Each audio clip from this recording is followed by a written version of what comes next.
All right, I'm TheRollingGizmo, joined by... I'm adef.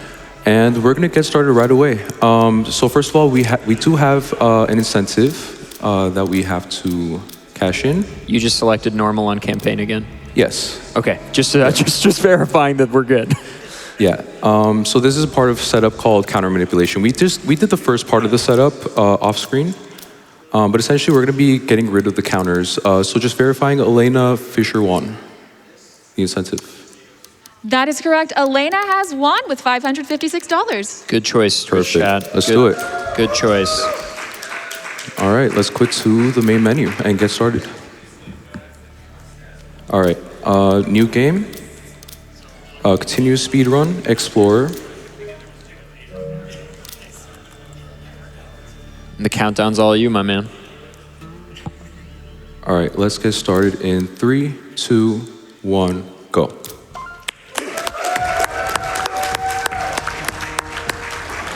All right, so there are 5 total brawl fights in this game. Well, hand-to-hand combat sections in this game, including this one right here. The hand-to-hand combat situations involve counters, and these counters are all RNG. So we just have to make sure we get good RNG. But as a result of doing that little manipulation there at the start, the upper floor is all consistent. So we're just gonna mash square, and we're good to go. Yeah, so entering and exiting the game there, entering this combat encounter and then back out, and a little bit set up beforehand just makes this fight a little more consistent, which, as you might imagine, is quite nice. This is the very beginning of the run, and it would be quite annoying to reset over getting a bad triangle prompt. Yep. So, funny enough, Arams found that strat. Arams is the current world record holder as of 6 hours ago, I'm pretty sure. Yeah. So congrats to Arams, yes. First of all. But yeah, Arams was so annoyed by restarting runs here that he found a strat somehow. I would have never thought of that. So right here, we're going to restart checkpoint. We will explain restart checkpoints in a bit. But while we're here, we have the bottom floor of the bar. And essentially, the strat here is to push these guys out the window. Just like that. Yeah, Uncharted 3 added some new combat mechanics for hand-to-hand that weren't present in U2 and U1. And one of those is you can just straight up defenestrate people. So you have the ability to throw enemies, you can pick up bottles and nearby objects to hit them with them. Just like that. Just like that. And throwing enemies out of windows and stuff like that is a one-hit KO, which is, as you might imagine, quite good, especially in combat like this where we don't have access to a firearm, because weapons allow you to obviously beat enemies more quickly. For sure. And by the way, that was a really good intro. Sweet. Like, you wouldn't reset that on a speed run. Usually, you know, runners would reset like countless times right at the start there from just getting a bad. So Sully has to get choked out. You're essentially manipulating Sully to get choked out as soon as possible, and he did just that. So we're good to go. I think it might be worth, just for the people who haven't played Uncharted, it might be worth explaining that Elena Fisher is not the main character of Uncharted. Yes, Elena is not. And that'll be very clear when we start climbing things. Her hands don't really cling onto whatever we're climbing. So there are 81 skins in Uncharted 3 Remastered. Oh, we are playing the remastered version, by the way. That is also something we should point out. Most of those 81 skins are actually pulled from the multiplayer from the PS3 version. So this is actually a multiplayer skin that's just been pulled into Uncharted 3 Remastered. Although when you're young Drake here in the museum, they don't.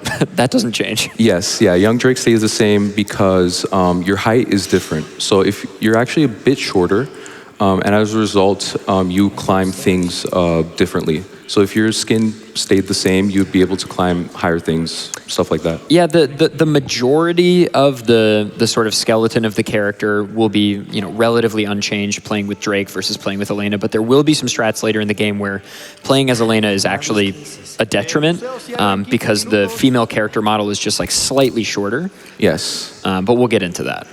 Yeah, and right there, as we were in that museum, obviously we were just walking towards the upper floor, but while we were doing that, we did inspect mode upstairs. That is a little like time save we can do that'll, you know, add up during the run, during these slow walking sections. At the start here, we got a double jump. Nice. Nice. And yeah, a lot of you know, It's like micro optimizations. Tiny optimizations here. So like right here, we're gonna go from cover to cover and then inspect mode out of it. And then right here, we're gonna go all the way to the left to kind of get pulled into this cover early. Yeah, so like towards it. Naughty Dog games are very notorious for these long sort of, thematic walking sections.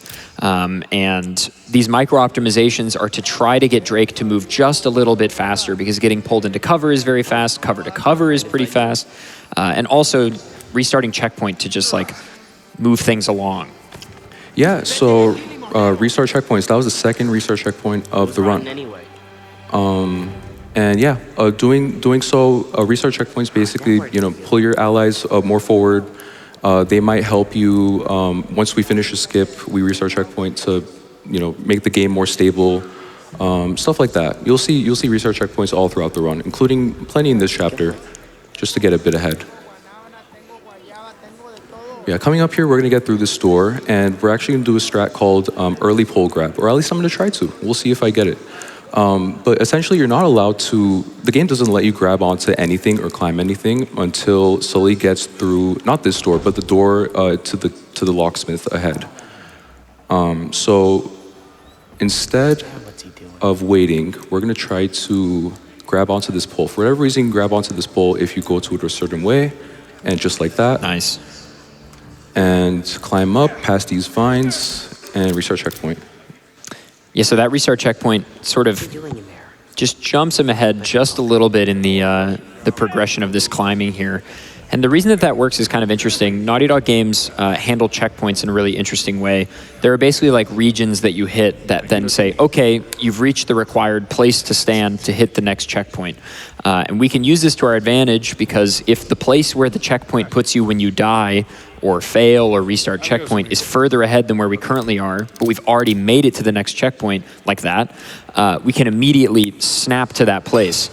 So this is incredibly useful and will also be useful. There's a lot of buddy AI in Naughty Dog games, and we're able to, when you restart checkpoint, there's like a set place where they put Nate and his friends, and oftentimes his friends will be further ahead than they would have been. Also, a lot of this movement I feel like might look simple, but Gizmo is doing a lot, like we said, tons of micro optimizations everywhere in a lot of this traversal. Nate really wants to grab onto everything. Yes. And so a lot of these jumps and a lot of these button presses are to grab onto a specific thing. Funny enough, that movement was not perfect, but it was kind of fast, I'm not gonna lie. By the way, this restart checkpoint saves a lot of time. You go right past this market. But when we were grabbing onto that sign there, back there, we were holding circle. So in this game, you can kind of hold circle to not grab onto things. That didn't exist in 1 and 2, so that is one thing that Naughty Dog improved on in this game, in my opinion. You'll also notice an in-game timer in the top right. So this is the remake of Uncharted 1, 2, and 3 called the Uncharted Nathan Drake Collection that was released originally on the PS4? Yes. And they included a speed run mode. Speed run 2 words, by the way, in the Uncharted Nathan Drake Collection. It's not the most accurate timer in the world, but it's the thought that counts, okay? They did a speed run thing, and that's big. And, yes. And we love them for it. Yeah, so let me tell you, this timer is not perfect by any means. First, okay, so we are playing unpatched, and we'll explain that a bit later. I messed up the movement a bit there, but that's fine. What was I saying? Patched and unpatched, and then the timer not being exactly perfect. The timer is not perfect. So for example, when you're playing this game patched, and you restart checkpoint, whenever you mess something up, like you're going backwards, the timer will also go backwards to when you last hit that checkpoint. So that is not useful for official timings at all. You could technically just restart checkpoint until you get something done perfectly. If we went with the RTA, the in-game time. Sorry. So we went with RTA. Well, not we, but before my time, when the Nathan Drake collection just came out. The moderators thought RTA was the best for most accurate timing rather than this in-game speedrun timer. Again, though, it's super cool that they, at the era in which this game originally came out, obviously Gizmo is playing on PS5 right now, but when this came out on PS4, not many games were doing dedicated speedrun timer mode, so it's very cool. Yeah. There I did the first skip of the run actually, but it only saved a second. So we skipped a tiny little cutscene of Sully like choking out a guy that like tries to knock you down. And the way we did that is essentially we moved our control stick back last minute. So whenever there's like a in-game cutscene you jump into, you can kind of avoid it by holding your control stick back last minute. The only time this tech is useful is in this chapter. That you can do it in chapter 22, as well as, I forget where else, chapter 7 at the very end, grabbing the ladder with Sully before you get to the rooftop. But yeah, that is not useful anywhere else. We knew about that potentially happening, but we didn't understand why. But I figured out why, I believe, like a few years ago. Yeah, just holding the control stick back helps you make that consistent. It's interesting, like, you know, obviously the ability to skip full cinematics from the pause menu means that, you know, cutscene skips, as you might think of them in a more traditional speedrun, aren't really that important because for the most part you can skip every cutscene as intended. But in-game cutscenes or in-game, you know, IGC events like Gizmo's talking about, where it's not really a cutscene, they don't, you know, cut to like a fully rendered cinematic or anything, are still worthwhile to skip. Because those are unskippable via normal gameplay. Also, that is a beautiful jump to skip over that gate. That skips having to push a thing with Sully. Yeah, let's get some applause, late night GDQ enjoyers. Yeah, we are few, but we are proud. Yes. I appreciate you guys being here, by the way. I love late night GDQ. It's such a vibe. Oh yeah. It feels different. But yeah, that little skip there, we call it barrel skip. That was actually found in a random Aram's stream. I believe Rocky was chatting in Aram's stream. Like, I believe it was like after like failed runs. He was just trying out stuff in this chapter, and Rocky gave the idea, why don't you try climbing on that barrel? Rocky is an Uncharted 1 speedrunner, by the way. He doesn't run much. Actually, no, he does. He does run. He does launches speedruns, which aren't as popular now.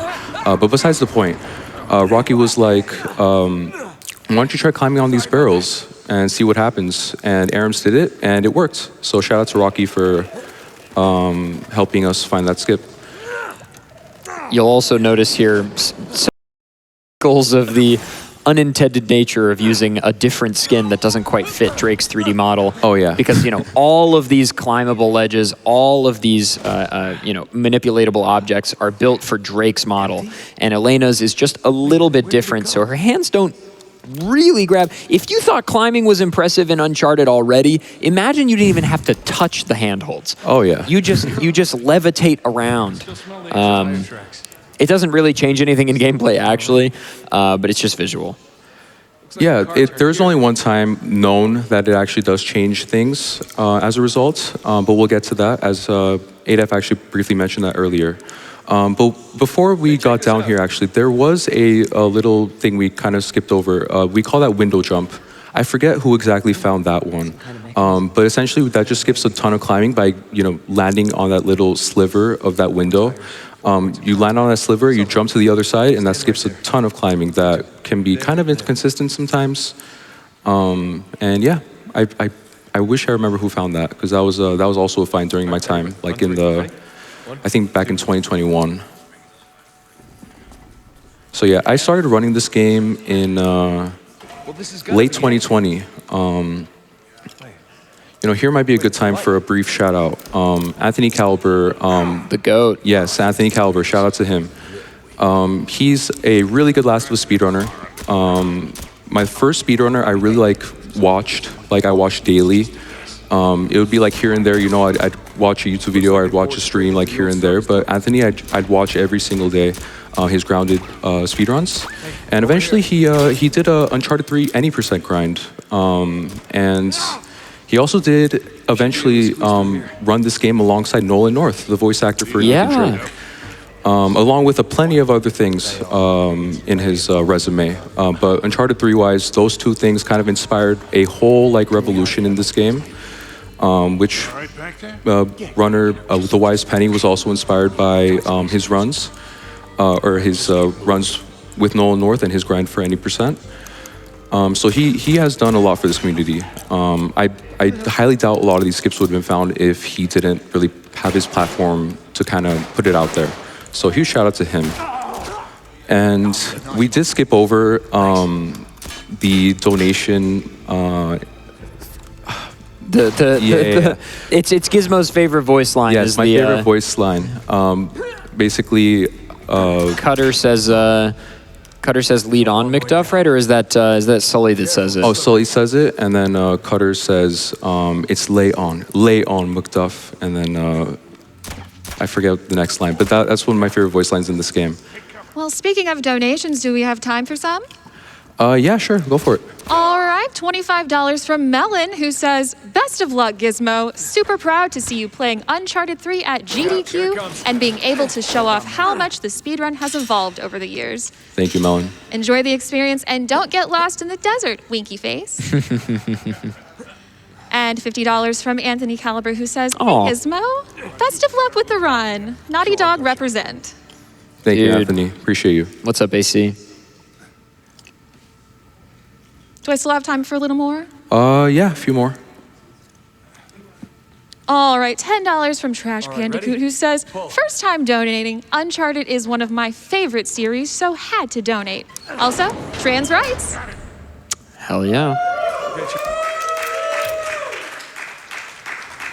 Uncharted speedrunning definitely is like, I don't know, I'm biased as someone who really loves Uncharted, but Uncharted speedrunning is really cool. I think at face value, Naughty Dog games are obviously like epic cinematic adventures that, are by their very definition usually quite linear.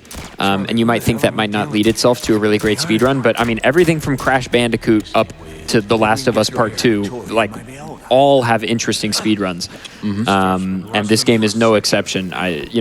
So far, we haven't seen any like super flashy skips, right? It's just been like micro optimizations, which I still personally love a lot. But I promise you, the big stuff is coming in like less than 30 seconds. Oh yeah, right about now. Yeah, probably worth explaining what's about to happen.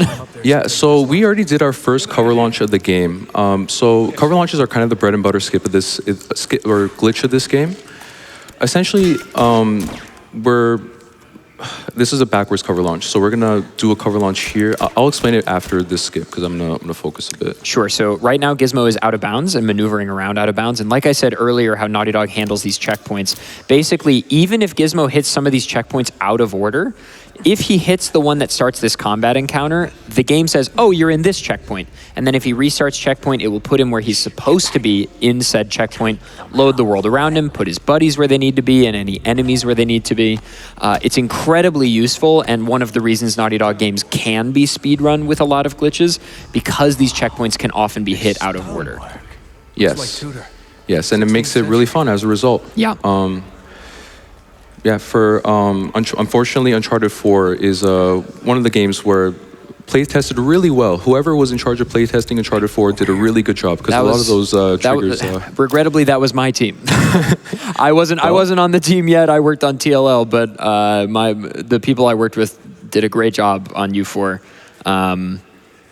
It's that weird thing when you're a speedrunner QAing a game and you're like, should I tell them about this?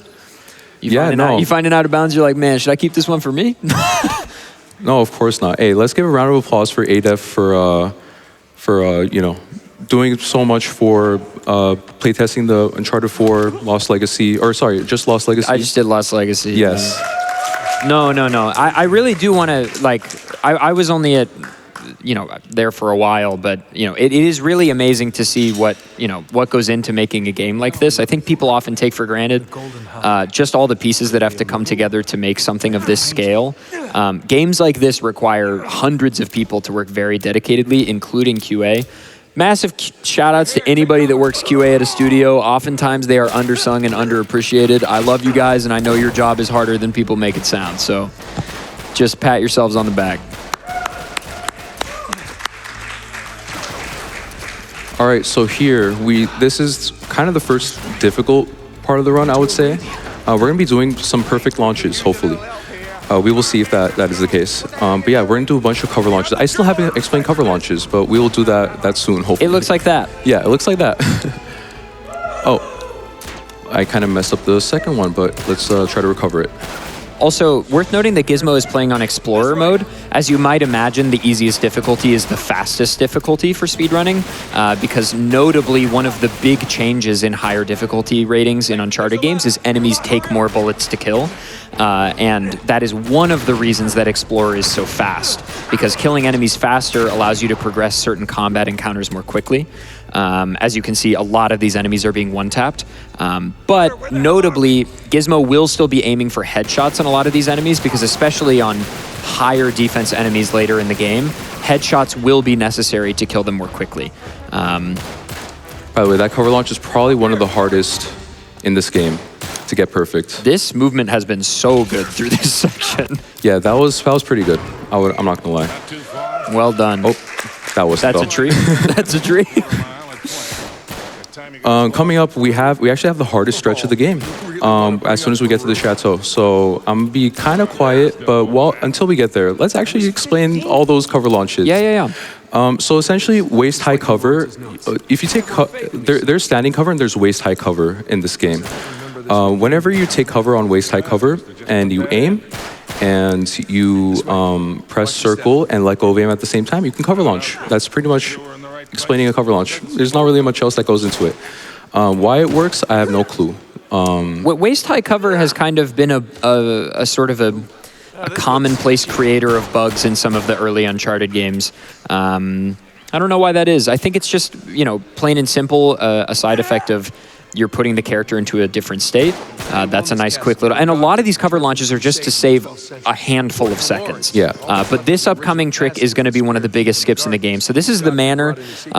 Usually you would go inside and there's a huge segment where you solve puzzles with Sully. You go underground. We're going to ideally skip basically the entire interior section. Okay, what Gizmo is doing here is using photo mode to pause buffer. So he used a cover launch to get out of bounds, and now he's using photo mode for a couple of reasons. Photo mode allows you to consistently, as he's sort of very aptly timing these pauses, advance. Okay, good. That's the first part. So now he's out of bounds. The collision is still loaded, and he's navigating to a certain place to hit a checkpoint. And a beauty of photo mode is that because the intent of... Excellent. Okay, first of all, round of applause. Okay, so like I said, because those checkpoints are like boxes you can touch, this is a checkpoint for the last third of the chapter, and it's just there in the back area of the manor. And since Gizmo can go physically touch it, the game's like, oh, I guess you're here. That's great. And so you can skip right ahead to this combat encounter that is super deep. But something I want to say about photo mode and the reason why it's so incredible. So if you think about photo mode, right, the purpose is you can take photos of the game, scenic photos. And so in order for that to happen, how photo mode works in Naughty Dog games, hopefully I'm not giving away trade secrets here.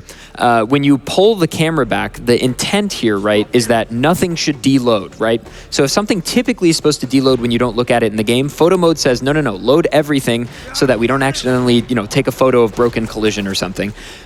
The excellent thing about this is that if you're out of bounds and go into photo mode, the game's like, oh, load everything. So you can see where you are out of bounds. He's doing it right now, which is really, really handy when navigating. Oh, okay, we had a brief flicker. Yeah, we had a brief flicker. Yeah, that was not great timing, let me tell you. You still got it. Completely fine, yeah. Let's... So you can see he's entering photo mode, both to pause buffer and to be sure of where he is. And we got it. Nice. Not over yet. Not over yet. And there's the clip through. Not over yet. I know.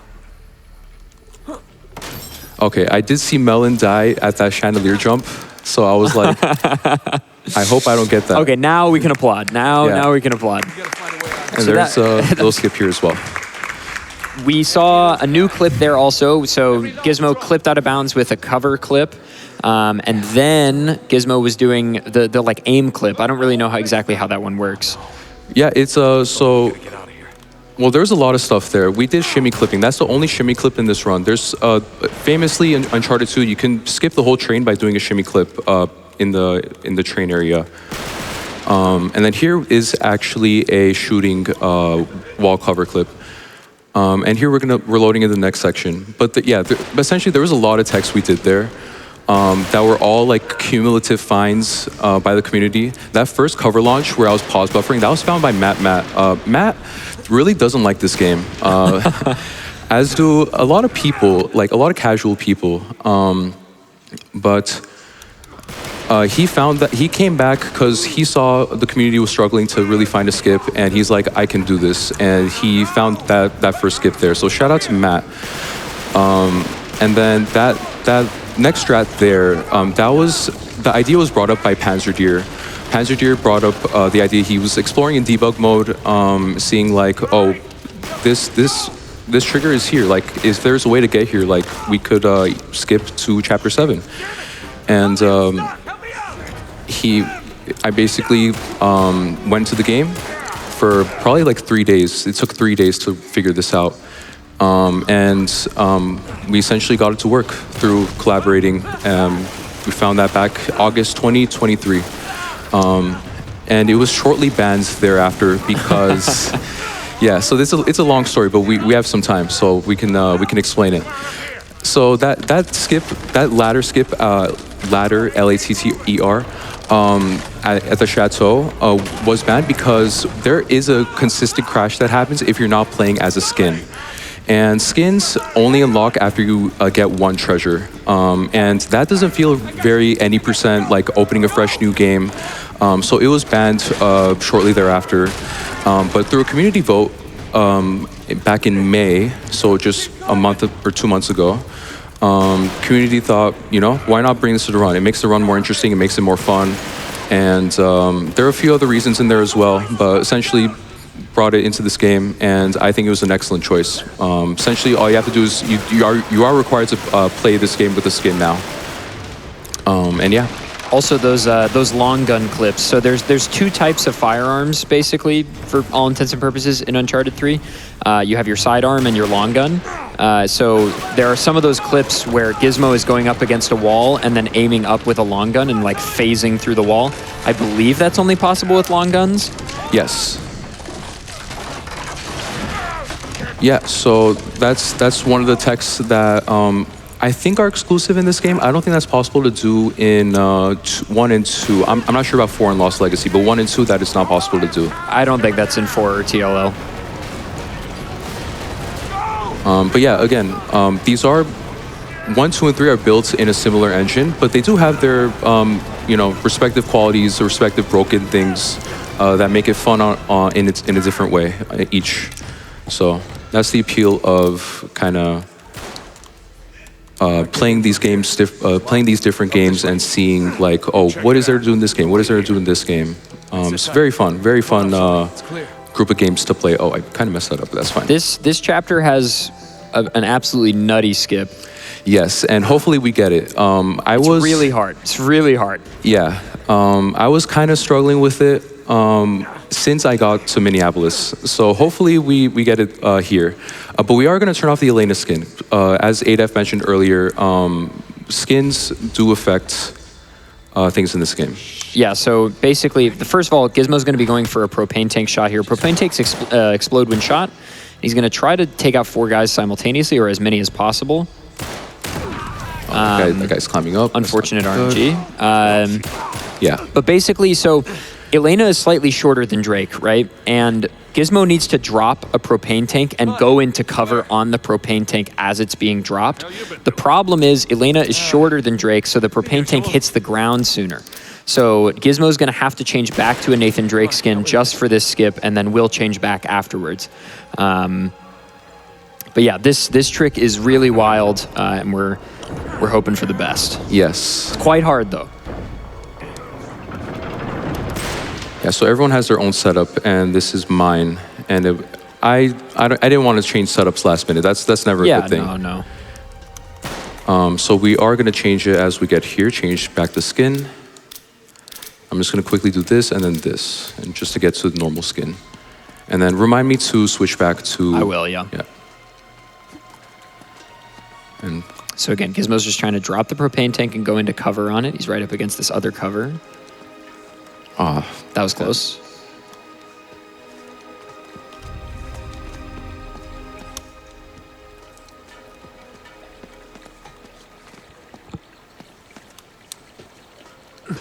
there we go.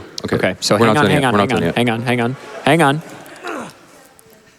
Okay, not over yet, but this is good. This is very good.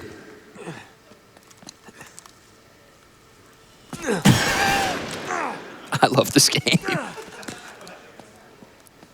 And we got it. Nice.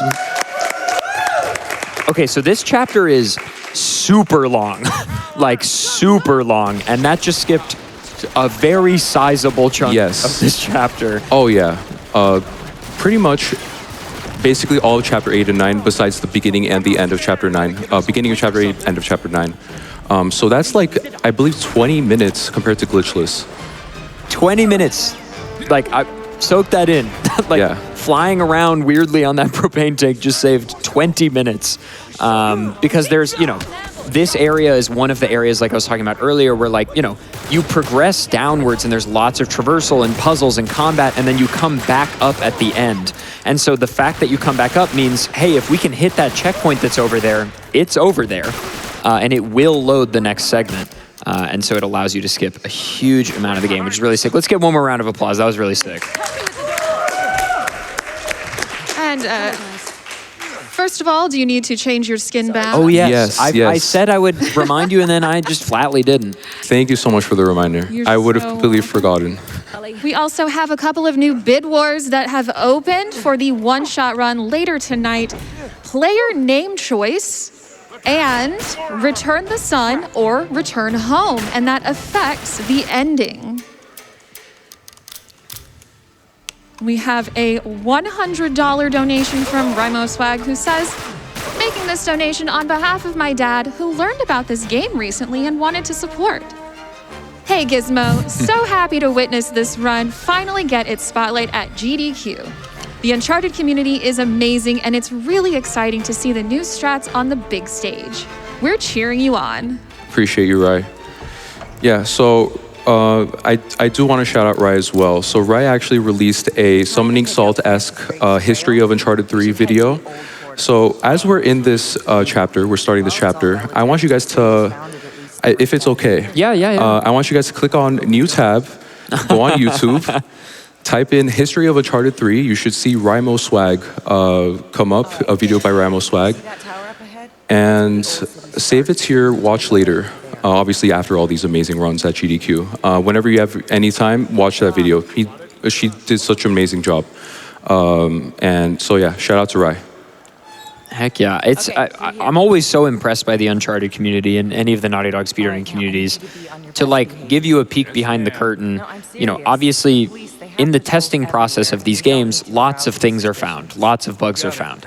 And, you know, some of them are speedrun related, some of them are not, and some of them get fixed and some of them don't. You know, if a bug gets found really late in the development cycle and it's going to require to rebuild the whole level, it might not wind up getting fixed. The dev might decide, hey, this is a really cool glitch, but like, you know, we risk breaking something else if we fix this, so we're going to leave it because it doesn't affect, you know, the golden path. An end user is unlikely to see it.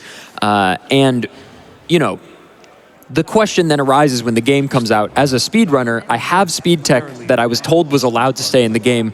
How long should I wait to tell people about it? And it is amazing how quick the Uncharted community finds these glitches. Like, it took us months of concerted effort to find stuff, and then the Uncharted community finds stuff we never thought of, the things we did find, and it's just so amazing. Everybody in the Uncharted speedrunning community is so talented, and the glitch hunters that you guys have access to are really amazing. So you should count yourself very lucky. These speedruns are so cool as a result of the dedicated work of dozens of people working together to try to make the run as cool as possible and as fast as possible. So it's really sick. Oh yeah.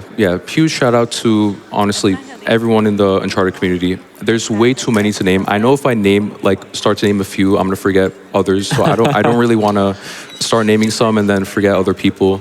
But you guys know who you are. Whoever's been there from the very start. Like I was struggling with skips when I was first streaming, and Wildfire was there. And with no viewers, it was just Wildfire. So shout out to Wildfire. Teaching me how to do that little chapter 7 wall clip, one of the wall clips there. I remember that vividly. One of my best memories. Those moments really stick with you. Oh yeah, for sure. Like that's what counts. Like, it's just a community coming together to help each other out, and yeah, that's what it's all about. I think any of us who have done a speed run on the GDQ stage can point to a moment where, like, when we were just getting started, the people you look up to are the really talented runners of your game, and when one of them comes into your chat just to help you, like it's a really amazing thing, and it gives you the fire to be like, okay, people are going to help me, people care about my success, and now look at you. I mean, Gizmo, you're running on the stage, man. You're on the big stage. Yep, and I honestly wouldn't have been here without all those people I shouted out so far. Heck yeah. And here we are heading towards the second brawl fight of this game. So I call them brawl fights, and that community kind of accepted that term. But yeah, it's essentially the same as Chapter 1. We're gonna get whatever RNG we get, and kind of like, see how we can work it. Yeah, and you're gonna see Elena beating up a bunch of people, which is also very fun. There's also 2 Elenas in this chapter, because we're Elena, and of course there's actual Elena, which, you can get your fan theories in the comments, I guess. Okay, so there's a guy that drops down here. We're gonna take him out.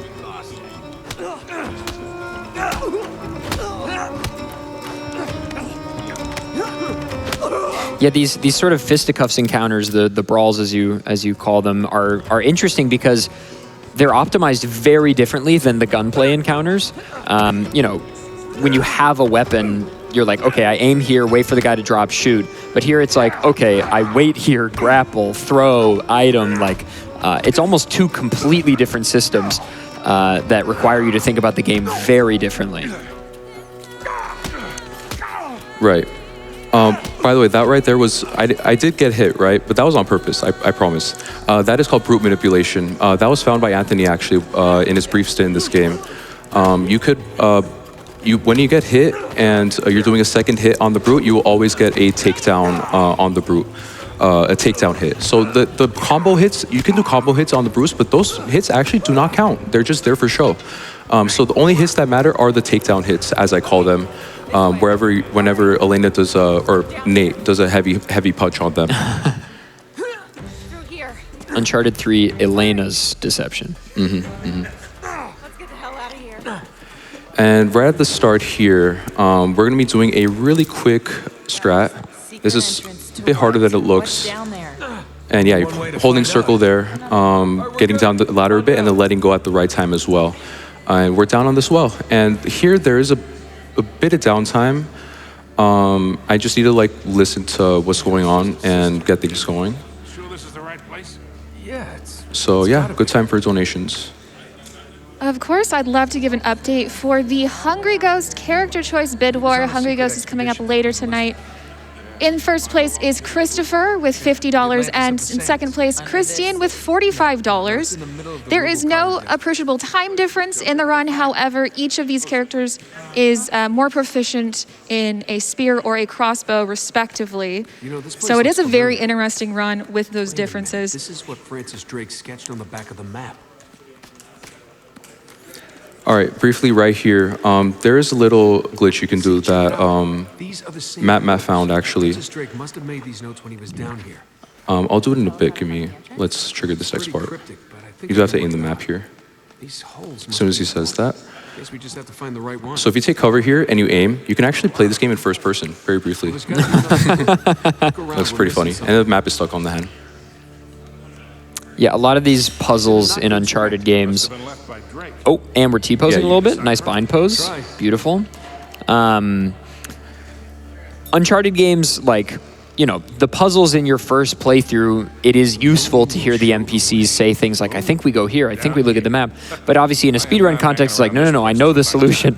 But we still, in a lot of these puzzles, are going to have to hit certain triggers where the game wants us to look at the map, wants us to touch a certain thing, wants us to stand in a certain place. And basically the fastest thing you can do is just be there right when the prompt happens. So Gizmo is basically trying to optimize this as quickly as possible by being exactly where he needs to be when the game is ready to tell him to do it. Yeah. Yeah, so even though we could aim with the map, you can't solve this puzzle. It's impossible. Yeah, there is a restart checkpoint here. 3. As soon as the camera moves, And that should be some more downtime. Unfortunately, this chapter is just doing a bunch of puzzles, glitchless. There are going to be a few research checkpoints that we do that are any % exclusive. I know any % exclusive research checkpoints sound weird. You know, why is it any % exclusive? But we'll explain that. But yeah, until we solve this gear puzzle, it's pretty much downtime. Of course, we also have an incentive open, the Henry Hotline cutscene incentive for finding Frankie. Our goal is $5,000. We are currently sitting at $21.98. And if Met will watch the cutscene in Finding Frankie, where Henry Hotline meets a, quote, explosive end as part of the main run. Who knows? Okay, well, let's hope we figure it out. We have $250 wow. from English Dude, who says, Oh, what's up, Frankie? have to get my donation in while adef is around, less than 3, and happily staying up late for some cozy Uncharted, especially with Charlie Cutter in it. Best of luck to Gizmo on the run. That English dude just then, first of all, thank you for the donation, Frankie. He was on QA for Uncharted 4. Nice. And The Lost Legacy. Oh, yeah. Good dude. And $25 from Adorkable Dishwasher, who says, you are doing amazing, Gizmo. From Uncharted community and from the back couch. I'm so happy to see you at a GDQ. Sorry, who was that again? I didn't hear. Symbols seem to be Adorkable rotating in Dishwasher. opposite directions. Yeah, thank you so much. What the hell's that supposed to be? Hello to back couch. All right, here, we're gonna solve this puzzle, and we're gonna do a research checkpoint that you're not allowed to do on glitchless. And the reason for that is you can do these puzzles in either order, but whichever, well, not for the run, but in general. But whichever you do the second, whichever puzzle you do second and your research checkpoint, this middle door that opens up as a result, this middle door will be deloaded. So as a result, we ended up banning both research checkpoints. Just, you know, out of like, you don't want to optimize it just by banning one and not the other. Sure. So yeah, you're going to see that after this puzzle. This puzzle is relatively quick. It's just in-game cutscenes. I love this puzzle because casually it takes a moment, but it's literally just placing one object in one specific place. So in the speedrun, it's going to go by very quickly. Oh yeah, and fun fact, there's casual players that will be like, dude, I'm placing this at the right spot. Why isn't it working? And what they're doing is they're looking down after they like line it up, but your camera has to line it up, not yourself. So when you're pointing the camera down, the game thinks it's not lined up. So it'll just always do that unless your camera's pointing towards the wall. It is a cool puzzle. Mm-hmm. And here we're gonna take 5 steps, and that's my personal cue. So 1, 2, 3, 4, 5. Restart checkpoint, and we're good. And this middle door will be deloaded as a result. Usually we have to wait for it to open. But yeah, it's just deloaded. Very nice. Oh, if anybody has arachnophobia, Yes. Gizmo told me to mention this, and I think it's valid. There are a lot of spiders in this video game. Yes. Namely, we skipped one of the big sections, which Actually, is a cool. few. We skipped, I think, yeah, we 3 did skip total. 2 or 3 of them, but there is one coming up, if I'm not mistaken. Yes, right. So I'll give ample time at this cutscene. So 3, 2, 1. If you're afraid of spiders, look away. And I'll tell you guys to look back on the screen when we're done. Or adef will. Yeah, I got you. But yeah, we're optimizing. This movement is similar to Chapter 2. You remember how young Nate was like kind of stumbling, moving sometimes, just like that. It's a very similar movement. We're essentially trying to avoid those as much as possible. And that wasn't the best. Oh, by the way, they're wearing the same outfit. That's kind of funny. I just noticed that. Maybe I can open it from the other side. Yeah, imagine being afraid of spiders and seeing that. Yeah, not great. This is a cool little spider mini-boss where you're fighting the horde of spiders. It's kind of neat. Mm-hmm. We're gonna leave 1 bullet in the chamber. That saves the time of 1 reload. Yeah, so the time that it's taking to reload there, that's the amount of time it saves. Probably like a second or so. because Nate says anytime Elena at 1 bullet left rather than 0. Oh, and yeah, you have to, the way to progress there is to eliminate all your ammo. Well, all except 1. Which, by the way, if you do leave 1 bullet in the chamber, you do come here with 1 bullet, you get into this, spoilers, these guys are gonna try to flank us.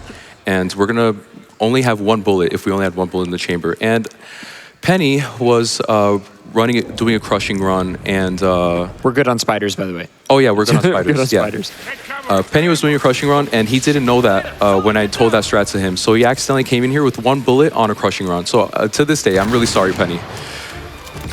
Oh, and yeah, we're gonna get these guys. They tried to flank us, but we were better prepared. This is a very smart way to do this combat encounter.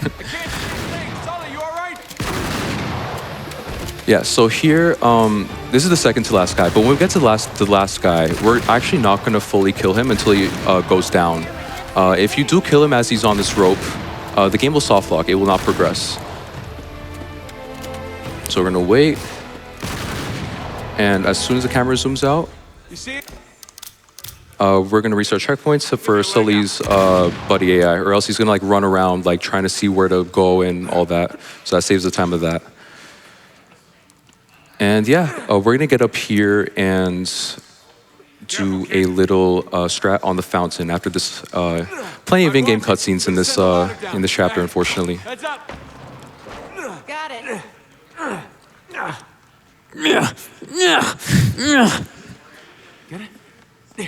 Yeah, Nolan did a really good job. Oh, he's the best. Can't understate that. Oh, and one Elena is taller than the other Elena, by the way. Fun fact. I think we're clear. But it's still not as tall as Drake. Just slightly. Yeah. Yeah, so we're gonna take cover on this fountain and go around it just like that. And that saves like a bit of time. That's all it is. And right here is kind of one of the downtimes of this run, but there is something to mention here actually. So essentially, we do have to keep walking forward, right? We have to keep walking forward. If you stop, this dialogue will not progress. But it is dialogue that has to progress, right? And whenever dialogue has to progress, what does that mean? That means looking into languages. So myself and Panzer's over the years, we did just that. And we actually found out that overall, from this and something coming up later in the desert, Japanese is actually the fastest way to run this game by about 15 seconds. So that saves the amount of time from Talbot and Nate talking here and Marlo talking in the desert, which we'll get to. The interesting thing, though, first of all, just so anybody who's watching who's never played this game is like, what the hell is going on right now? In the cinematic that was skipped, Drake is drugged by Talbot. Yeah, that's worth mentioning. And also, thank you to everyone who donated to not have the skin be Talbot. I hate that guy, so he's the sort of main/side villain of this game. Something I was going to say about the Japanese version, though, is it's interesting. In the Japanese version of PlayStation games, circle and square circle and X are swapped, especially in menus, which always messes with me personally. Is there a reason you choose to play on English anyway? So the 6-7 skip that just got allowed, right? As a result of allowing skins.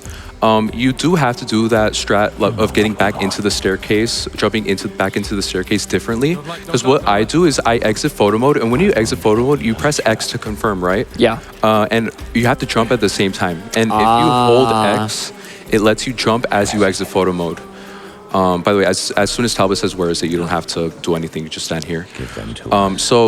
But it is possible, but it is a bit more difficult, and I didn't feel like learning it, so I'm still playing on the English version.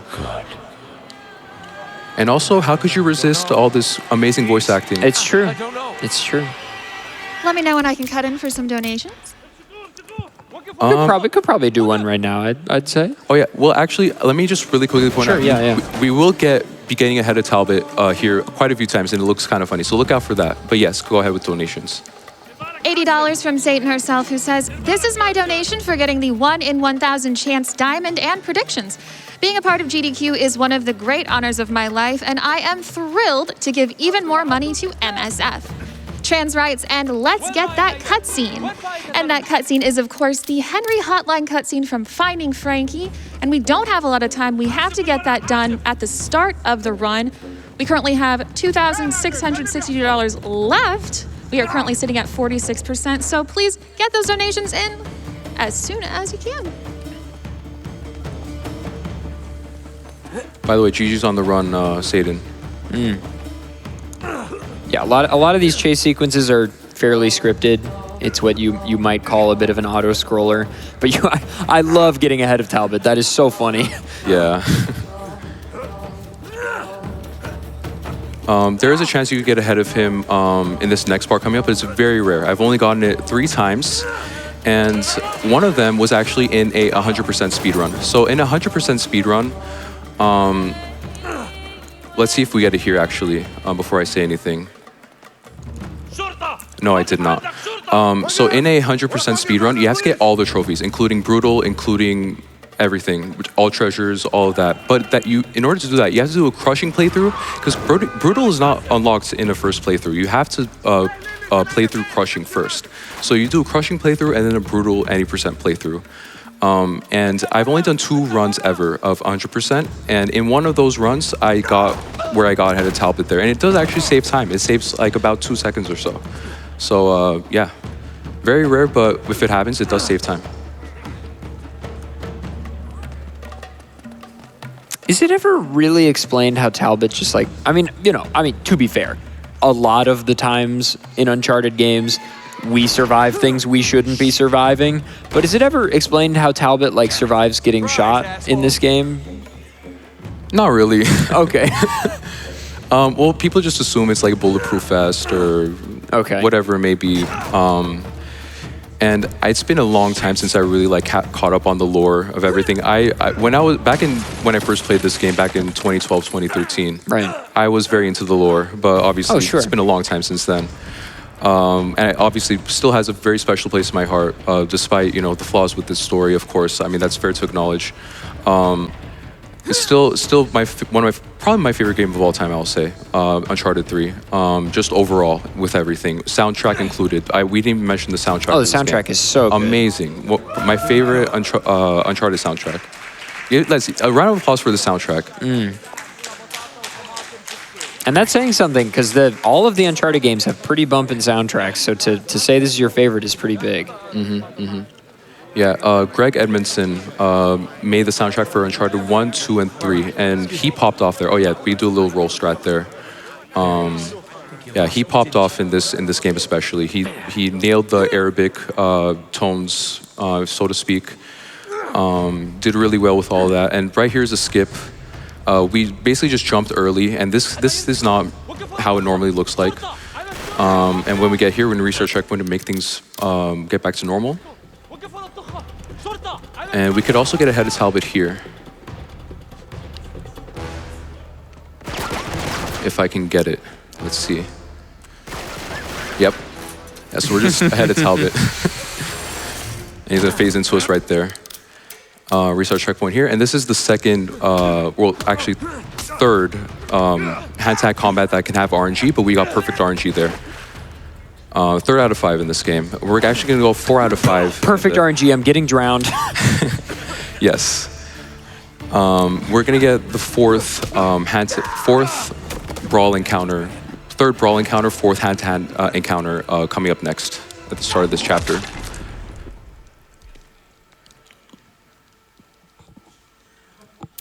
That was meant to happen. Don't worry. And now we're on the high seas. Yeah. How do we get here? You have no idea. Out of context, you just have no idea. Well, there's basically the cutscene where you're talking to Marlowe and Talbot, and then, or maybe that was before that. No. I think the first thing you see is like the pirate guy. Yeah, the pirate guy, Ramses. And it's not. Yeah, who is he? I believe Ramses' voice actor was TJ Ramini, if I'm not mistaken. I could be wrong. But yeah, Ramses' voice actor did an amazing job here as well. Very underrated little side character, even though, I mean, it's fair to acknowledge he wasn't written the best as well. But very fun character nonetheless, and that's what it's all about. Can I offer a quick challenge to chat? Yeah. Yeah, go All for right, it. chat. So you know how Nathan Drake just he teleports places you don't know because we're skipping all these cutscenes. I would like you to give me some donations. What's happening between then and now? Where is he going? Where's he been? So let's get those donations and get that Henry Hotline Oh my cutscene goodness. incentive met. I'm sorry, this is the worst brawl fight I've gotten in probably since I started running this game for this section. Oh my goodness, wow. The enemies can do this like little shove thing where they just like, they don't hit you, they just like annoy you, and it's the worst. Oh my, wow. I've never seen RNG this bad. Granted, I didn't perform the best at the very start, but just everything else on top of that, like, is not my fault. Like, it's just the game just being rude. But yeah. My in-game time PB is like 105, and right there was 149. So we lost 44 compared to my in-game time PB for that brawl. Just for context. And of course, as with many of the brawl segments in this game, we end with a brute. Yes, and more brute manipulation here. I don't know if I mentioned earlier, but Anthony actually found brute manipulation. So that was one of his few contributions whenever he was doing this run. A cliche. And coming up here, we do actually have, I'm going to try for a skip called rope skip. We're not skipping a rope, we're using a rope to do a skip, but we're not the best at naming things. But the community called it rope skip. It was found by Hey French. Hey French has found some infamous skips in this community, including the first propane skip and including 17 skip in Uncharted 2. So literally all of the inconsistent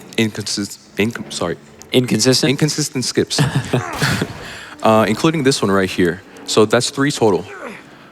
So this part is not inconsistent, but right here, we're gonna try to get a launch with this rope.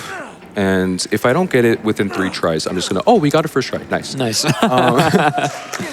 And I'm gonna play it safe. I'm just gonna walk all the way towards the end. We're gonna walk in between that rope and those little things on the ground, and we should just fall straight down and into this water. And that saves like 30 seconds compared to if we didn't get rope skip. And we got some slight bad RNG, but that's completely fine. And we're gonna bloop right there, and... Sorry, what was that? We're gonna bloop? Yep. Great. Bloop. Technical term. The technical, we blooped? And sometimes Nate hallucinates and he's like, don't turn around. But there's a guy that was supposed to be there, but he wasn't there. But he didn't say that line, funnily, but he usually does. Oh, that jump is so sick. Oh yeah, that's a very specific jump that is harder than it looks. But with practice, it's not too, I want to say it's not too bad, but I think I'm just used to it. Oh shit. Those 2 cover launches are so nice. This combat encounter, you like swim and dive. Oh yeah, if you're playing Crushing, this encounter sucks, but we just skip right through it. Yeah, that's one of the beauties of Explorer is that, you can kind of think of combat encounters as like being one of 2 types. There's combat encounters where you need to beat every enemy to proceed, and there's combat encounters where there's like a door or something you need to get to past some enemies. And in theory, if you could get past the enemies, you don't need to kill any of them. You just need to get to the thing. And that is obviously much easier on the easier difficulties. So right there, we just did a little skip there. And we're into another skip called climbing skip. So those are 2. We're not done with the second skip, but that's like 1.5 skips back to back. So this cover launch I don't remember who found that first skip there, unfortunately, off the top of my head, but that cover launch was found by Alex. Oh, I'll mention Alex later. I'll give him a big shout out for a skip later on in the run. But he found that cover launch, but you can't really progress the game from here. And I was looking into this, and I'm like, what if we just launch into the void? And I did just that, paused here, and we're in a later part of the level. That's like 2 minutes and 15 seconds later. Yeah, so some of the checkpoints don't like when you do them out of order. There are like these micro checkpoints that require to be hit in a certain order, or they require a certain checkpoint to be hit before them in order to progress. But if you can just make it to one of the checkpoints that doesn't require that, you're fine. So flying off into the void, I guess we hit one that's totally chill with being out of order. Yeah, exactly. And right here, we're going to try to get to the end as quickly as possible. If we don't, there's a chance that we're gonna have to redo this with stealth. But if you go to the end quickly, we skip. Oh, that's not good. We'll see. We'll see if this works.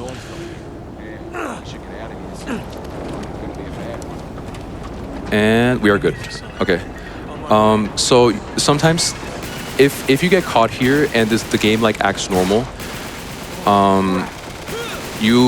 Nate doesn't turn the crank or Elena doesn't turn the crank, and you have to kill all 5 of the guys. But they will just be hiding, so there's not really a way to recover it. So as a result, we just restart checkpoint at the very start of the chapter, and we have to like stealth through it instead. But we didn't get that, thankfully, so we're pretty much good. Don't leave without me, boys. And here is a bit of downtime. I think it would be a good time for any donations if there are any.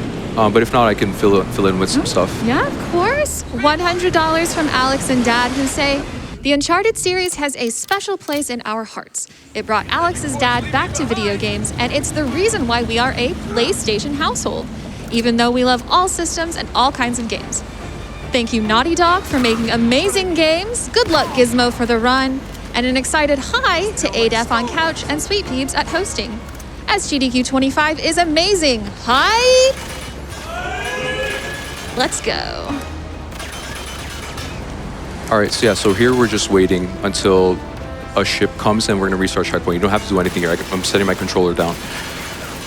So yeah, if there are any more donations, we can go ahead with them until the ship gets closer. Yeah, $5 from Caramel Glow, who says, yo, Gizmo, glad you made it this far. Keep it going. Support you from the hotel room. Thank you. That's my IRL friend. Shout out to him. Nice. And Aram sends $10 and says, great run so far, awesome runner and awesome commentator. Good luck with the rest of the run, and may rope skip be with you. Well, yeah. Yup. Thank you, Arams. Arams is one of the goats. Yeah, GG's to Arams again. He just got a world record today on this game, by the way. So huge shout out to Arams. Arams was one of the people where when The Lost Legacy came out, Oven Donkey and I were so confident that our world records would stand for a while because we were like, oh, well, the speedrun times we got in the office are unbeatable. And then Arams blew us out of the water. Oh, yeah. like so fast. Classic Arams. You know what else is getting blown out of the water? We are currently at 50% of that Henry Hotline cutscene incentive for finding Frankie later tonight. Nice. Thank you all so much for your amazing donations. All right, so here we have one of my favorite skips in the run. Probably, I don't know if it's the favorite, but it's like up there. But we're essentially, you'll see. There's not really a good way to explain the technical things of this skip, but just, you'll see. All right, Sully. I'm coming.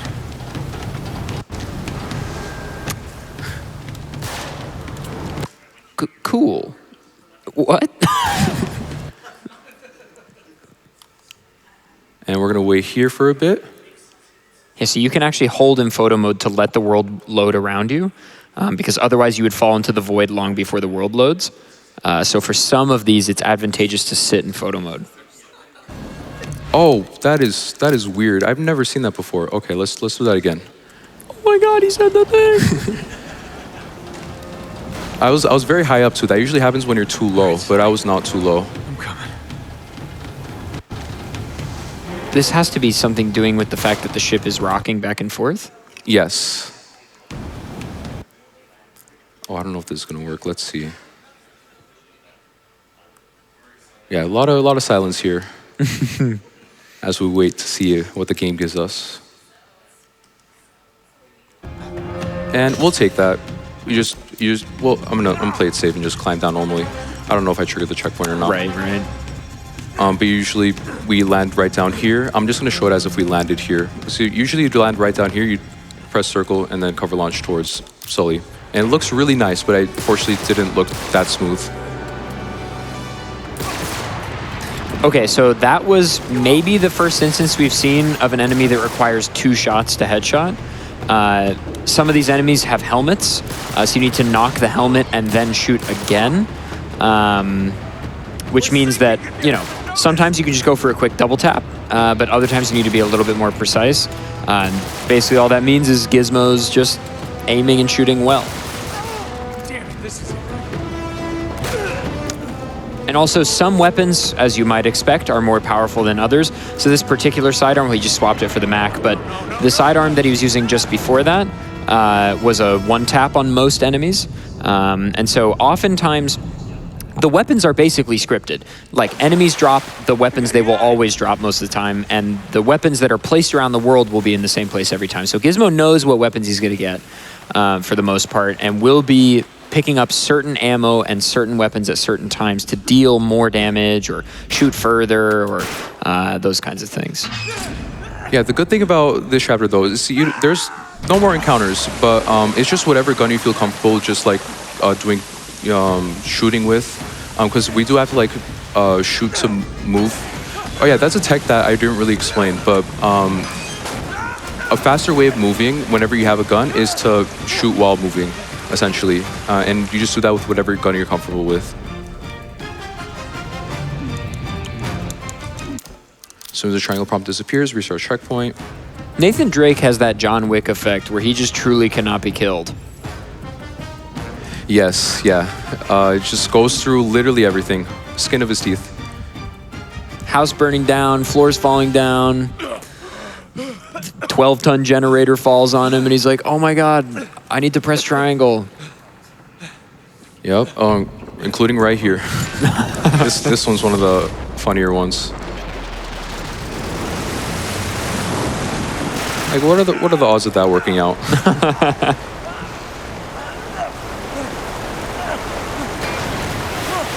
Yeah, we're gonna do a boost jump there that kind of places us a bit higher right there. That's a bit of movement that doesn't look really obvious, but places you a bit higher on the rope there.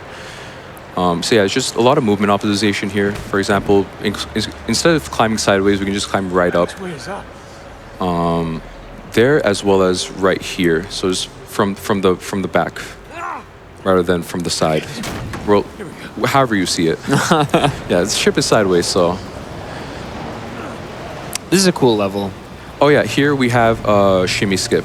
This is allowed on glitchless, but essentially we're skipping the slow shimmying here by doing a precise little.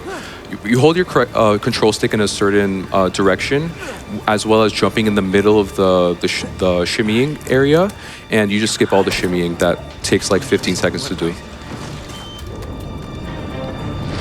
And yeah, a bit of downtime here before the very end, but at the very start of the airport level, there's a bunch going on all at once. So time for one or two donations, if there are any. Oh, I've got him. $15 from Uranto, who says, Uncharted 3 is one of my favorite games of all time, and especially the multiplayer has a special place in my heart. RIP. Amazing run so far, Gizmo, and let's go! Shout out to Uranto, world record holder of a lot of Last of Us categories, alongside Anthony Caliber. Anthony Caliber and Uranto, I believe, hold all the original Last of Us records side by side. And Uranto has done a lot for the any percent for Last of Us. Very good, very fun runner. Just wanted to give him a shout out as well. And I have a $5 donation from Anonymous, who says, happy to stay up late to see one of my favorite games in a brand new light. Great run so far. Easy son of a bitch! Thank you. And $27 from Henry Hotline, who says, boy, oh boy, I sure hope Twitch chat doesn't blow me up. Oh geez, oh heck. But the cutscene is so good though? Question mark, question mark. I say exclamation point. Because yes, we are currently at 51%, $25.50 out of the $5,000 needed for that incentive to be met. So get those donations in. All right, so right here, we're gonna do the hardest aim clip in the run. And, oh, I did not get it, just barely. So yeah, very precise. This one was found by Arams. There we go. Very nice.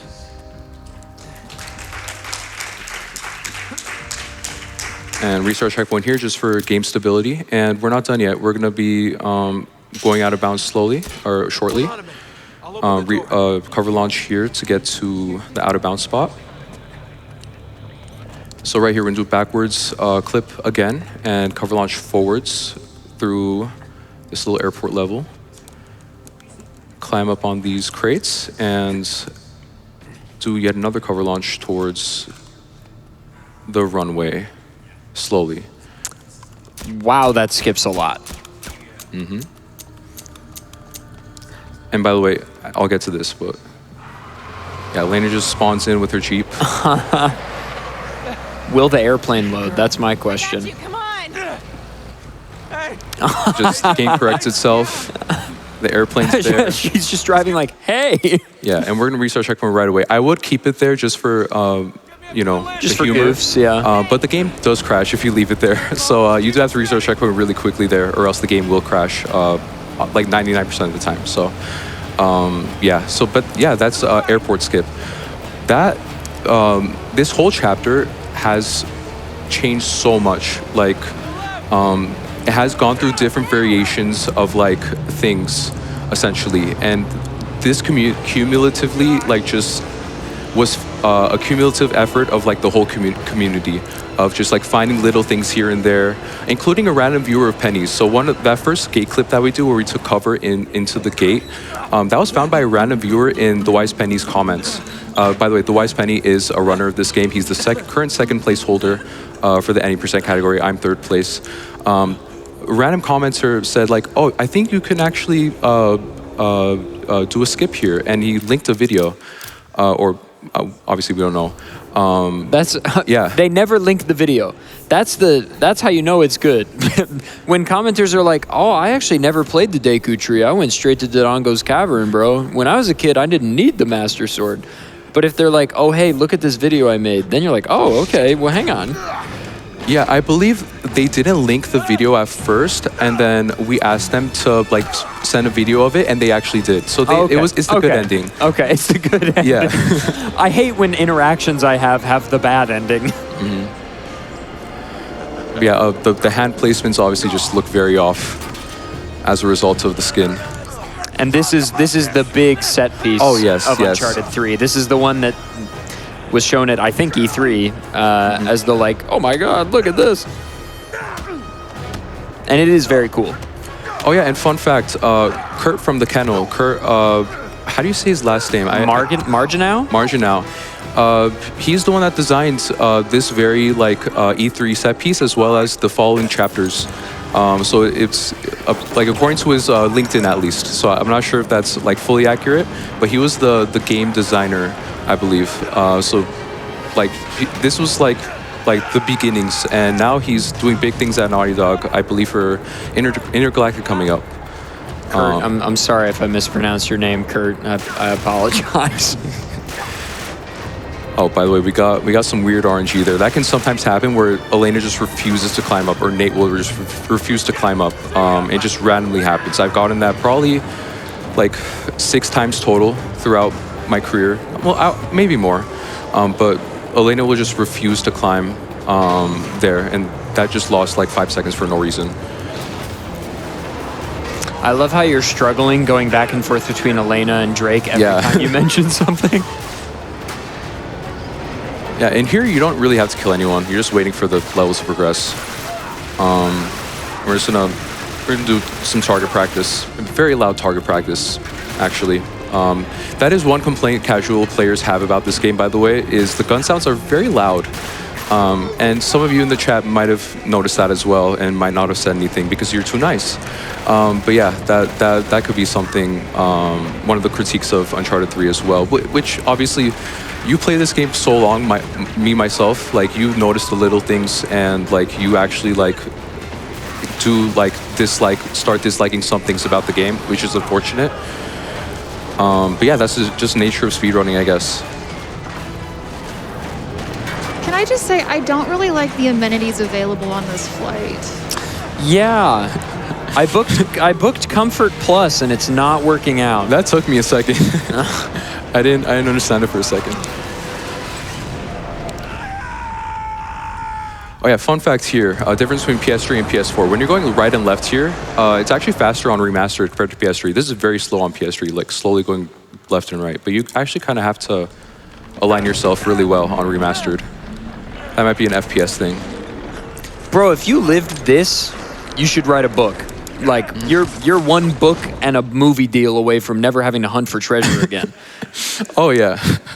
I fell out of a plane. Oh, thank God. And barely hung on to and caught a box. cube. Yeah. Yeah. Oh, and that box had a parachute on it. And we're gonna research checkpoint here. There's a little tell there whenever you might have noticed a small blip there. Maybe not, but there's a small blip there, and that's your tell to research checkpoint here. Head to the wreckage and see what I can find. And we're at the infamous desert level. Yes. I would hazard a guess this is a good donation moment. Well, not quite yet. Not quite, okay. I just want to really briefly say this very section, well, very obviously, this section was the reason why people really didn't take this game seriously as a speed game. By the way, you can moonwalk as whoever you're playing here. I'm gonna try to show it off. I always thought this was really funny, but you can just moonwalk as Elena. This is what they do in Dune to avoid the sandworms. But yeah, to this day, obviously, no skips here. But I do still think it's a very nice calm before the storm, getting to the last 4 chapters of the run. And yeah, it's just very optimized going through a quiet little desert. But yeah, with that being said, a good time for donation incentives. Well, I would just like to tell everyone that Nerd Squared, the runner of Finding Frankie, has been working really, really hard on this run, and they are an absolute joy to watch. They find the weirdest games, and I've seen this cutscene, and you do not want to miss it. We are currently at $2,560 out of the $5,000 we need. And we have a $100 donation from Alpha of the Deluge, who says, "Have a wonderful night with some wonderful games, all." And just remember, we do need that incentive met by the start of that Finding Frankie run. And I know on the schedule there's a few games in there, but we really do not have a lot of time to get that met. So please, chat, let's get those donations in. Tell me about your favorite flight amenities or travel accommodations and that sort of thing. I want to know. All right, so here you can actually, if you hold shoot there, you could just shoot your way towards this next little area instead of slowly walking. So that is one of the minor optimizations we made. And this I don't know if this counts as an optimization, but you don't really have to move here. You just have to hold inspect mode for a bit until Nate notices the sky, or Elena, whatever you want to say. And you just set your controller down until the next scene plays out. So yeah, just little things here and there I like to point out.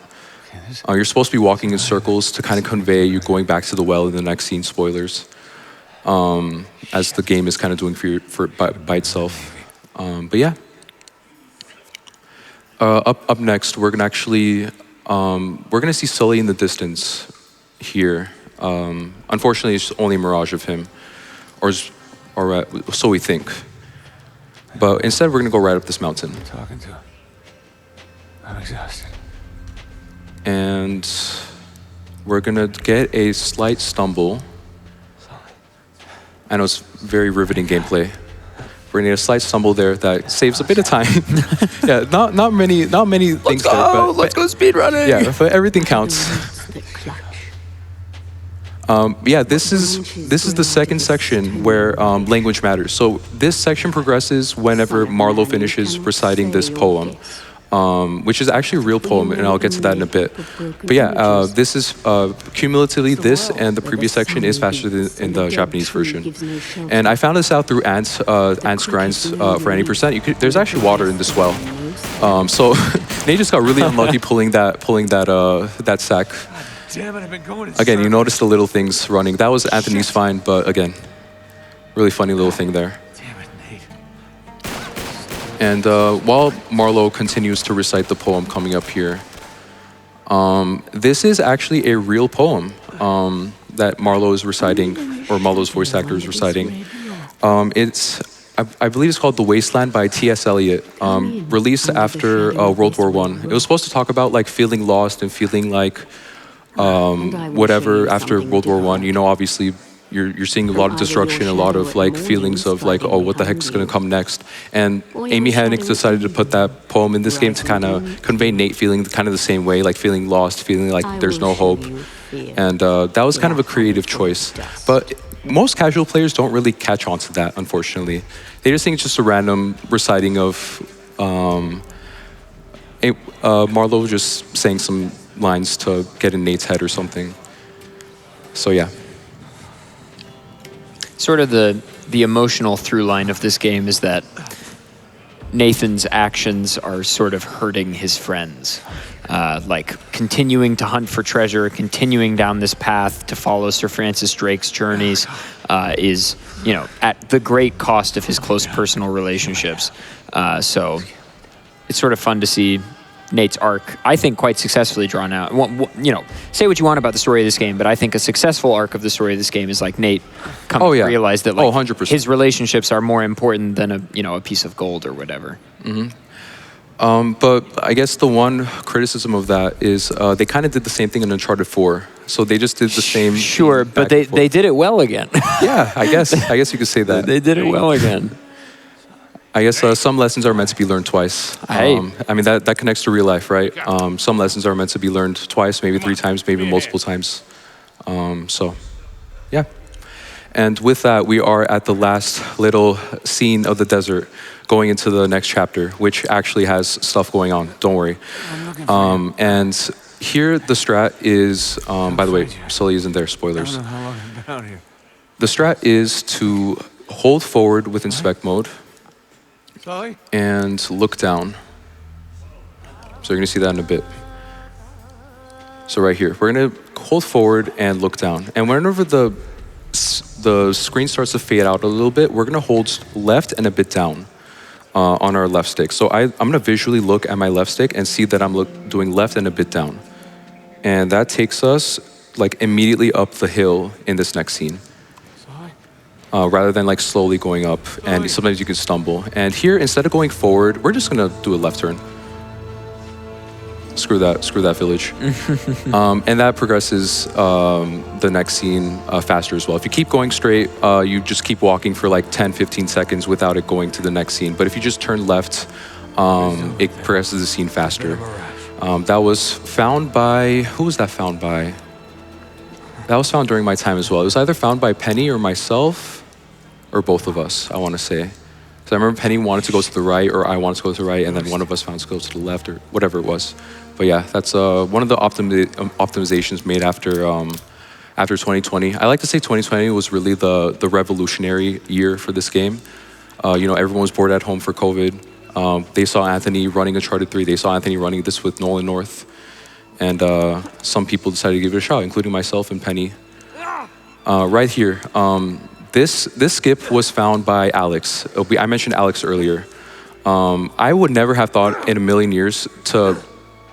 The way that skip works is you basically go against the wall there, and the game usually makes you slide down if you're going up a hill.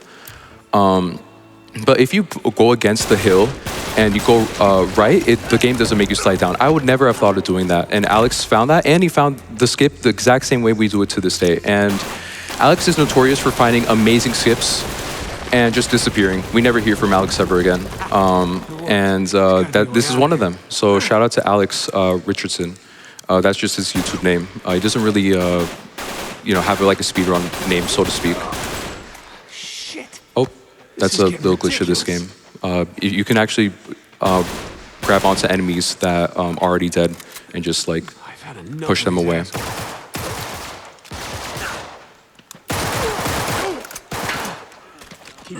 And right here, we're gonna do another skip. We're gonna grab an RPG and then do a skip here to skip this second encounter. So we skipped the first encounter using that first skip there. That, by the way, that was I did that while talking. That is kind of a struggle sometimes, but yeah, it went perfectly. And then, yeah, we just did that. I've never seen that before, by the way. I've never seen Elena just clip like that for whatever reason. And yeah, we're just go right to the end after RPGing rather than getting that little turret down using the RPG we got from the previous encounter. And we're not done yet. This is the newest, technically the newest skip found in this game. By myself, and I did not get a good enough launch for this. So basically, if you go outside this little barrier with this cover, you can die. But if you cover launch fast enough, you can, yeah, just barely get past that death barrier. There's too many of them. and get here, and we're just gonna launch towards the void. Can't do this. And and yeah, Salim's men and Salim himself just despawned. So it's called Salim Skip, and we're gonna get on an invisible horse and just fall right back down, and gonna cover launch ahead instead. Why would you possibly need a horse when you can do this? I mean, look at this. That is amazing. But yeah, Salim, that was supposed to be Salim's guy that just died, but he's invisible.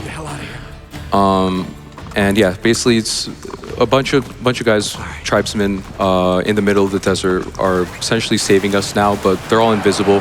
But we just got one of their horses somehow, and it's Elena's solo adventure through this whole encounter as a result of that skip. And do I have time for some donations? Yes.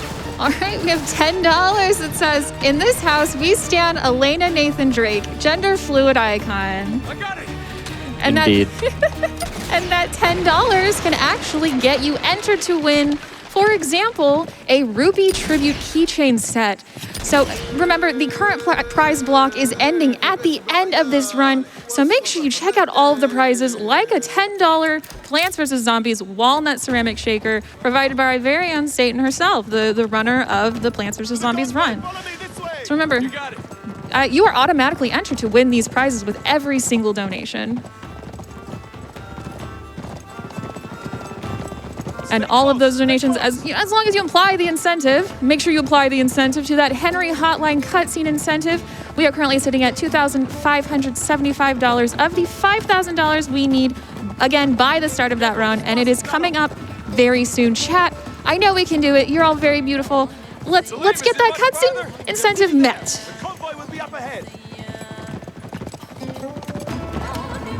So this is our guy riding ahead of us right now. Our friend who's decided to help us. Yeah, so we're gonna be doing a skip right here. We're just gonna go right off the cliff. If the game lets me, please. There we go. Go right off the cliff here. And we're gonna be trying to do a later checkpoint as a result of this. That did not seem that hard. Am I? Yeah, so am this I, is am I nuts? That seemed like this is an unpatched exclusive too easy. skip. Oh, we are playing the game unpatched. I don't know if I mentioned that earlier. You did, yeah. Yeah. You can't really do that well unpatched. It is possible, but it's much more difficult. So right here, we're gonna try to get this skip. That should be good. Yes, we got it. That is harder than it looks, by the way. Nice.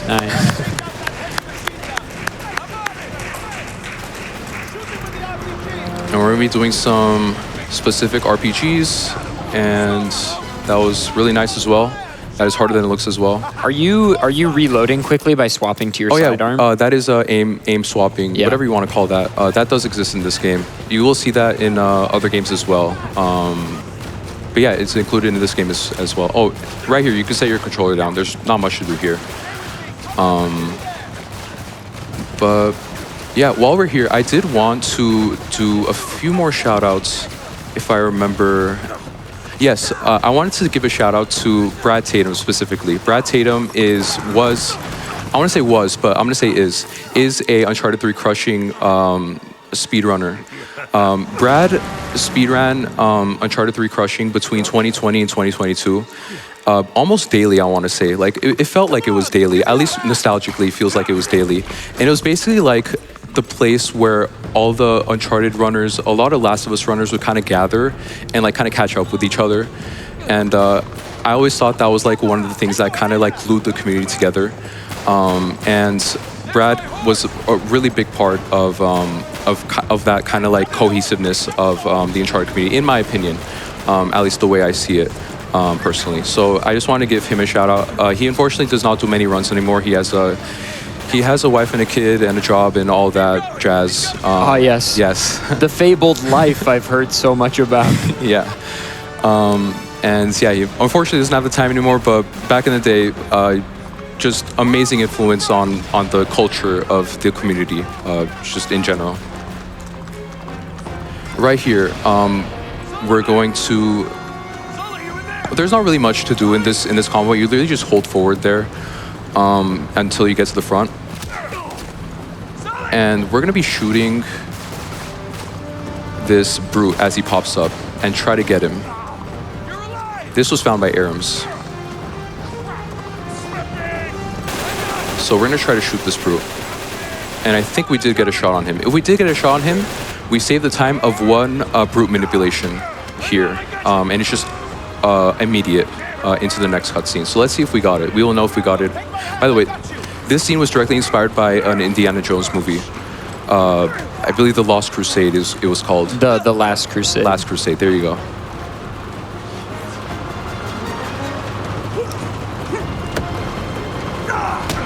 Yeah, we got it. There we go.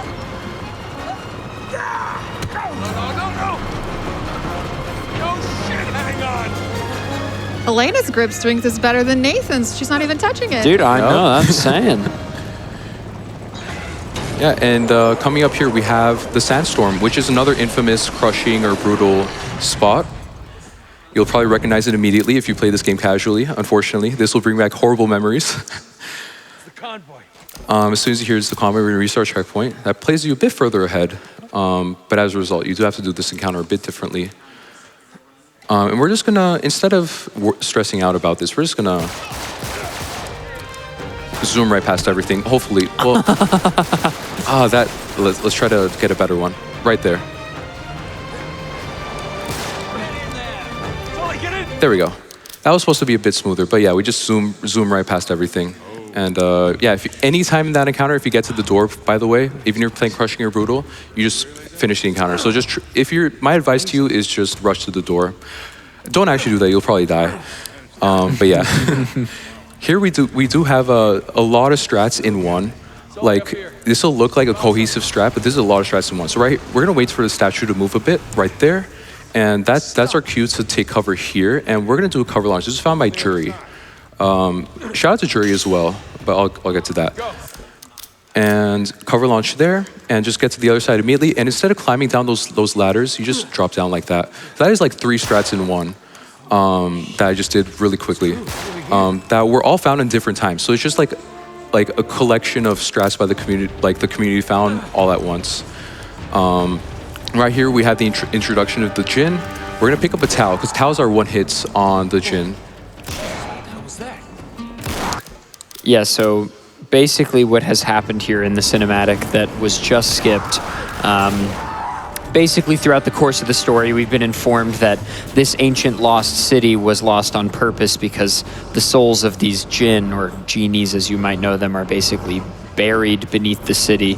And Drake is currently being convinced that it's real by the fact that he drank this water has sort of some hallucinogenic properties.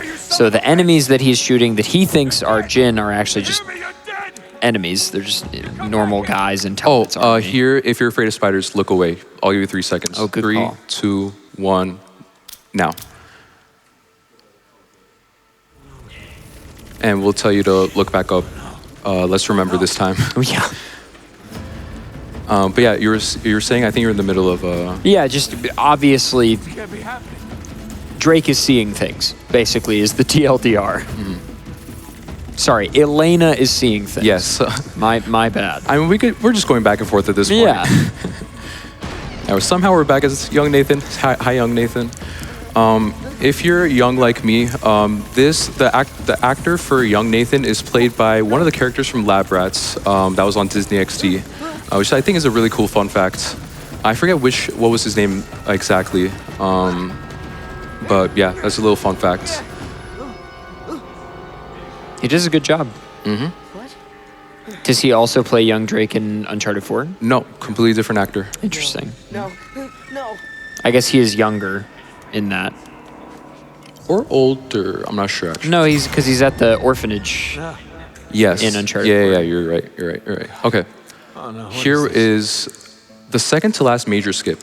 We're going to do another walk. This was found by Medalig. Medalig is also a runner back in the 2018-2019 era of the run. I'm not getting this waist height cover here. There we go. And we're going to launch the void, and I might have, let's see. Did this count? I'm not even sure. We're in the encounter. killed Sully. Yeah, we got it. Okay, that looked a bit weird. But yeah, we're basically just spawning in this encounter. And yeah, we just skipped 2 Jin encounters. And we just have to kill these 4 as fast as possible. Can't be real. By the way, during practice, I was like, oh, that's the easiest like skip in this game. Peeps was there.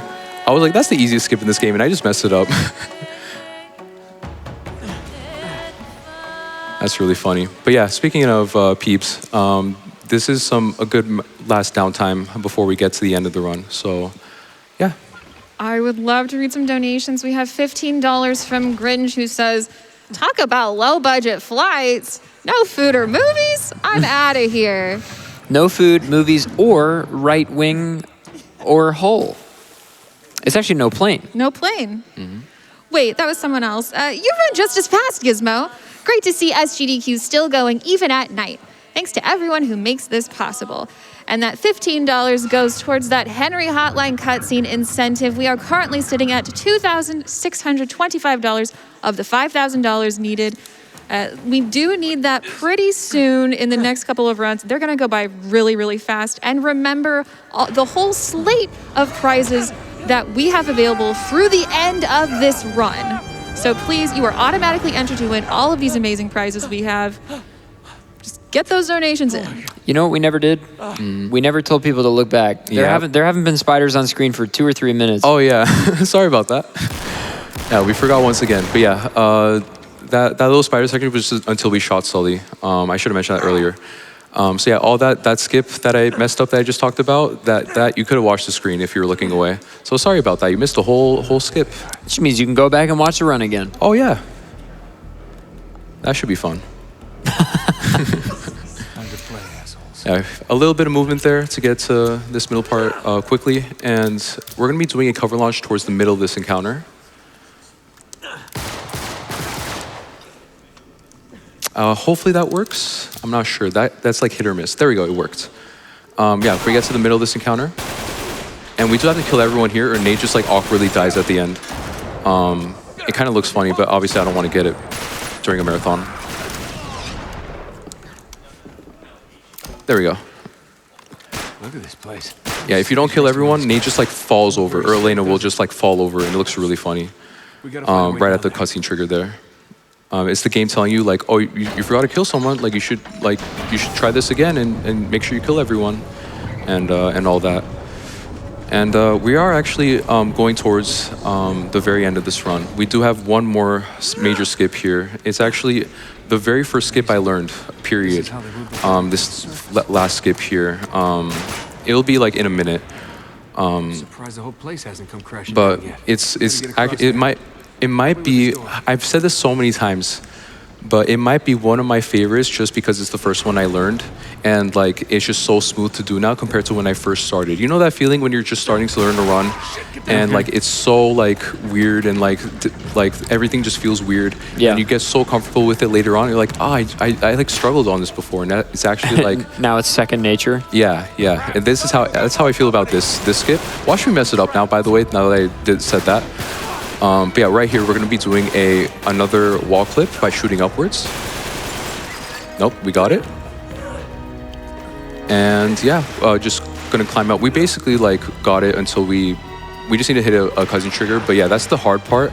It is very specific, but once you like kind of know where to look, you can get that first try every single time. It's just a practice of knowing like where you need to look as you're aiming upwards. I forgot who found this one. That was found before my time. I like saying before my time, like before 2020, like the revolution that I mentioned earlier. And we're into cover launch there. I believe that's the last cover launch of the run. I believe so. They will be missed. And we're right to where the Lost City is crumbling down. So this is like the final like 3-4 minutes of the run here. The whole place is coming down. Last major cutscene before the last cutscene. How have you felt about the run so far? I think it's been great. Oh, it's been amazing. This will probably be a PB.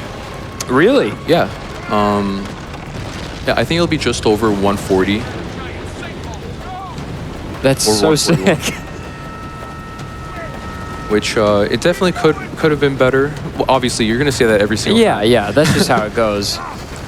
but I will not complain about a PB ever. PB on the, I mean, you're third place in the game and you're about to PB on the marathon stage. I think that's pretty good. Oh yeah. Yeah, round of applause for Gizmo. Guys, go follow Gizmo. Been doing such a class act here on stage. Wonderful run of Uncharted 3. And you run other Uncharted games as well? I run Uncharted 1 and 2 crushing sometimes. Well, I don't want to say I actively run. I do have jobs now. Sure. But whenever I like to go back, I will maybe do Uncharted 1, Uncharted 2 crushing, and all the Uncharted 3 major categories are my main focus. And yeah, that's pretty much it. Oh, and here we have the last bit of RNG of the run. So last of 5.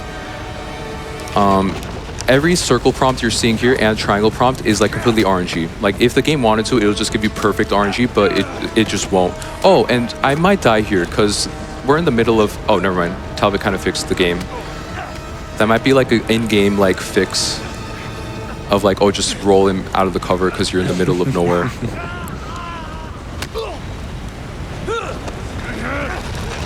The biting the arm there will always happen. That separates the first and second phase. And I want you guys to look at the bottom right of your screen as I restart checkpoint here. So look, this will be hard to see, but look at the bottom right of your screen. You're gonna see Sully A posing right here, right there.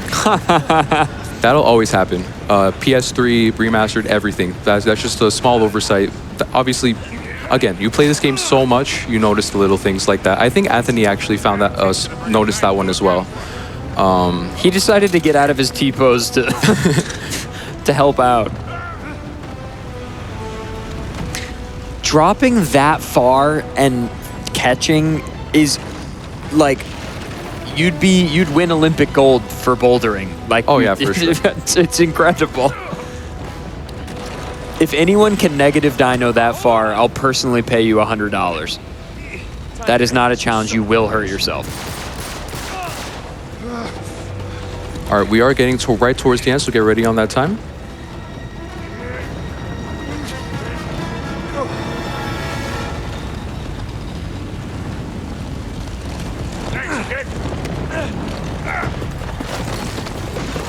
Classic end of an Uncharted game. 3, 2, 1, not time. And that's the run. And that is, in fact, a PB, 1:41.08. Hell yes. Can we get another round of applause by for 2 that? minutes. 2-minute PB. Wow. Well, what do you, any last thoughts on the run? Anything you want to shout out, Gizmo?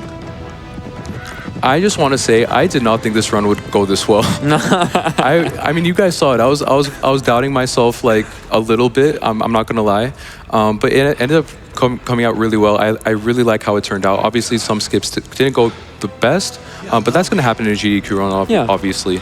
But I'm very happy with how this turned out. It could have gone a lot worse, obviously. So.